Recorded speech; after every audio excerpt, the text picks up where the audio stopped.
দর্শক, ছাত্র সমন্বয়কদের দুর্নীতি, চাঁদাবাজি সহ বিভিন্ন অপকর্মে জড়িয়ে যাওয়ার পেছনে কি প্রধান পৃষ্ঠপোষকতা দিচ্ছেন আমাদের প্রধান উপদেষ্টা প্রফেসর ইউনূস? এই অভিযোগ কেন বারবার আসছে? কেন অভিযোগের তীরটা তার দিকেই ছোড়া হচ্ছে? দুদিন আগে আমরা দেখলাম ফরহাদ মজহার সরাসরি সেই অভিযোগ করলেন যে এই ছাত্রদের চাঁদাবাজ বানিয়েছে মূলত প্রফেসর ইউনূস নিজে। তার পৃষ্ঠপোষকতায় তারা আজকে বিভিন্ন রকমের অপকর্মের সঙ্গে জড়িয়ে পড়েছে। এবার রাজনৈতিক অঙ্গন থেকে আবার সেই অভিযোগটা শুরু হলো। এবার গণ অধিকার পরিষদের সাধারণ সম্পাদক রাশেদ খান সরাসরি বলে ফেললেন যে ছাত্র প্রতিনিধিদের দুর্নীতিতে জড়ানোর দায় প্রধান উপদেষ্টার। কেন এই অভিযোগগুলো আসছে? কেন ছাত্র প্রতিনিধিদের যারা সমন্বয়ক, যারা জুলাই যোদ্ধা, তাদের নাম কেন বারবার আসছে? জুলাই যোদ্ধাদের অন্যতম মুখ উমামা ফাতেমা, গুলশানের রিয়াদ, জানে আলম অপু এই চাঁদাবাজির ঘটনার পরে বলেছিলেন যে এটা এদের শিকড় অনেক গভীরে, এদের শিকড় নাকি অনেক গভীরে এবং এদের শিকড় একেবারে সেন্ট্রাল পর্যায়ে। যে ব্যাপারটা আবার জানে আলম অপুর ভিডিও বার্তায় আমরা পেলাম, 35 মিনিটের ভিডিও বার্তায় জানে আলম অপুও একই কথা বললেন যে এই রিয়াদের শেকড় অনেক গভীরে এবং সেটা উপদেষ্টা সহ এনসিপির টপ নেতাদের সঙ্গে তার শেকড় এবং তারাই একে পরিচালনা করেন। এই ঘটনাগুলো যে ঘটছে, এই ঘটনাগুলোর ঘটার পেছনে প্রধান উপদেষ্টার দায়টা কোথায় আদতে, একটু বোঝার চেষ্টা করব এই ভিডিওতে। থাকবেন পলিটিক্স টিভির নিয়মিত আয়োজনে।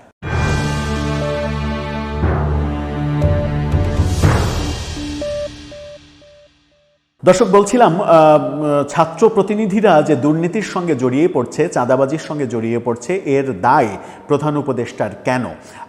রাশেদ খান কেন এই অভিযোগ করছেন? তিনি বলেছেন যে বিভিন্ন দপ্তরে দায়িত্ব পাওয়া ছাত্র প্রতিনিধিদের চাঁদাবাজি, টেন্ডারবাজি সহ দুর্নীতিতে জড়িয়ে পড়া দায় প্রধান উপদেষ্টার ওপরেই বর্তায়। বলেছেন যে বৈষম্যবিরোধী ছাত্র নেতাদের সরকারের বিভিন্ন দপ্তরে ছাত্র প্রতিনিধি হিসেবে দায়িত্ব দেওয়া হয়েছিল। এরপর সেই ছাত্র প্রতিনিধিরা চাঁদাবাজি, টেন্ডারবাজি সহ দুর্নীতিতে জড়িত হয়ে পড়ল। এর দায় কার? এর দায় উপদেষ্টা পরিষদের এবং প্রধান উপদেষ্টা ডক্টর মোহাম্মদ ইউনূসের। সরাসরি বলেছেন সরকার যেহেতু এই সিদ্ধান্ত নিয়েছিল এবং বিভিন্ন দপ্তরে ছাত্র প্রতিনিধিদের যুক্ত করেছিল এবং ছাত্র প্রতিনিধিদের যুক্ত করার ফলে তারা অবারিত সুযোগ পেয়েছে এবং সেই সুযোগটা ব্যবহার করে তারা চাঁদাবাজ হয়েছে, টেন্ডারবাজ হয়েছে, দুর্নীতিবাজ হয়েছে। তিনি বলেছেন, কারণ তিনি কখনোই বলেননি, অর্থাৎ ছাত্রদেরকে তিনি কখনোই বলেননি তোমরা দেশের গর্ব, তোমরা আমাদের গণ অভ্যুত্থান এনে দিয়েছ, তোমরা এখন ক্লাসে ফিরে যাও। তা না করে তিনি ছাত্রদের দল করার পরামর্শ দিয়ে মাথায় তুলেছেন। খুবই গুরুত্বপূর্ণ একটা অভিযোগ। সেটা হচ্ছে যে কথাটা বহুভাবে আলোচিত হয়েছে যে ছাত্রদের পড়ার টেবিল থেকে বের করে আনা হয়েছে, ছাত্ররা পড়ার টেবিলে নেই। সর্বশেষ যে স্কুল কলেজের রেজাল্ট, সেই রেজাল্টে আমরা দেখেছি যে কি ভয়াবহ ফল বিপর্যয়। অথচ সেই রেজাল্টটাকে জাস্টিফাই করে উপদেষ্টাদের বলতে শুনেছি যে কোনো ধরনের কারচুপি না করে রেজাল্ট দেওয়া হয়েছে বলেই এই বিপর্যয়। অথচ আমরা জানি যে এই সরকার দায়িত্ব গ্রহণের পরপরই ইন্টারমিডিয়েটের ছাত্ররা, কয়েকশো ছাত্র যে সচিবালয় ঘেরাও করলো, বলল অটো পাস দিতে হবে, তাদেরকে অটো পাস দিয়ে দেওয়া হলো। লেখাপড়া গোল্লায়, সারা দেশে লেখাপড়া গোল্লায় চলে গেছে।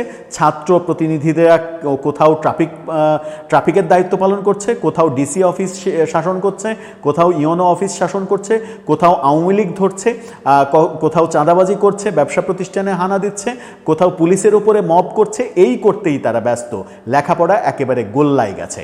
সেই অভিযোগটাই রাশেদ আবারও তুললেন।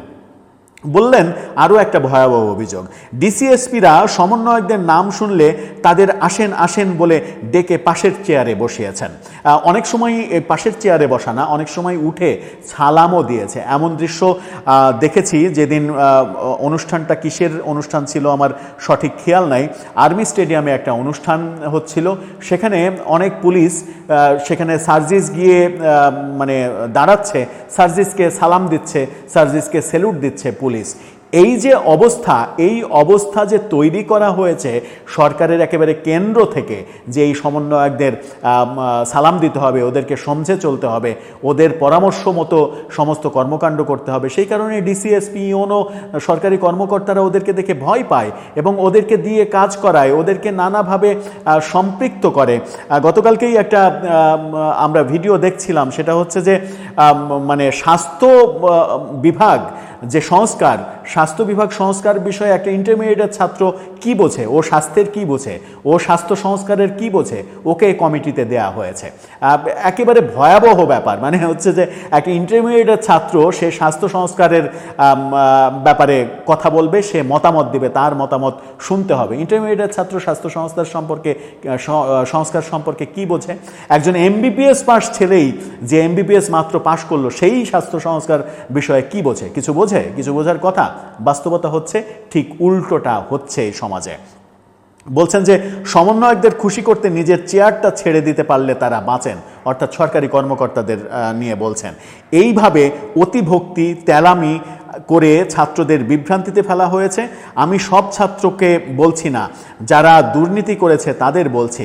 আজকে ছাত্ররা ডিসি অফিস, এসপি অফিসে গিয়ে খবরদারি করছে। আমরা গণ অভ্যুত্থানের পর দেশে এটা আশা করিনি। দেশে যা শুরু হয়েছে, এভাবে দেশ চলতে পারে না। অন্তর্বর্তীকালীন সরকারের উপদেষ্টাদেরও সমালোচনা করেছেন তিনি। বলেছেন, গণ অভ্যুত্থানের পর বর্তমান সরকারের উপদেষ্টাদের কাছে আমাদের অনেক আশা ছিল। উপদেষ্টারা তাদের সম্পদের হিসাব দিতে চেয়েছিলেন, সেটা জনসম্মুখে দেননি। সরকারের 1 বছরে দেশে কোনো রাস্তাঘাটের উন্নয়ন হয়নি, দুর্নীতি, চাঁদাবাজি, দখলদারি বন্ধ হয়নি, দৃশ্যমান কোনো সংস্কার হয়নি। সরকারের প্রধান উপদেষ্টা ডক্টর মোহাম্মদ ইউনূস ফ্যাসিবাদী শেখ হাসিনার বন্দোবস্ত টিকিয়ে রেখে কার্যক্রম চালাচ্ছেন। এরকম নানা কথা বলেছেন।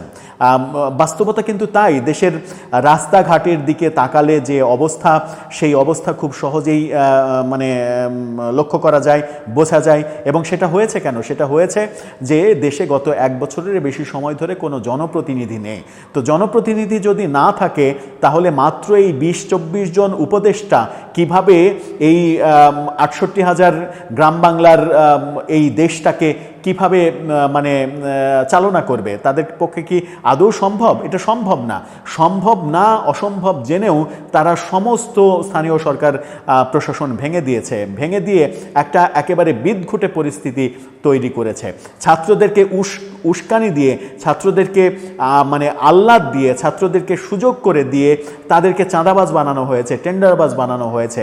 তারা লেখাপড়ার কথা ভুলে গিয়েছে। কারণ পকেটে যখন কম বয়সে টাকা আসতে শুরু করে, এই যে রিয়াদের কথাই ধরি, সে বিশ্ববিদ্যালয়ে 2nd সেমিস্টারে সম্ভবত পড়ে, তার এলাকা থেকে যাদের সামর্থ্য আছে তারা চাঁদা তুলে তার পড়ালেখার খরচ চালিয়েছে আজীবন।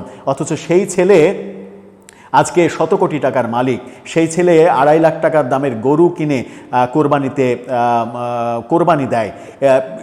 এই পরিস্থিতি দেখে রিয়াদের এলাকার লোকজনই তো হতবাক।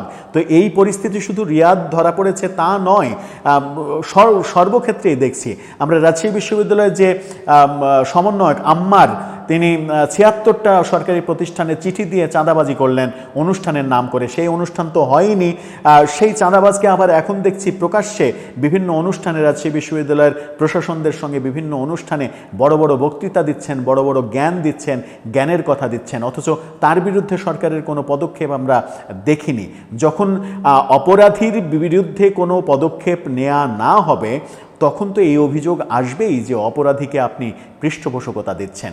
এই পৃষ্ঠপোষকতা দিয়ে একটা গোটা প্রজন্মকে ধ্বংস করে দেয়া হচ্ছে, যার ফলাফল বাংলাদেশ বুঝতে পারবে একদিন, যেদিন একটা মানে যেদিন আসলে পস্তায়ও কোনো লাভ হবে না, হাই হাই করেও কোনো লাভ হবে না। সেদিন শুধু মনে হবে যে কত বড় ভুল করেছি আমরা। দর্শক, আপনার মতামত জানিয়ে এ ব্যাপারে লিখতে পারেন আমাদের কমেন্ট বক্সে।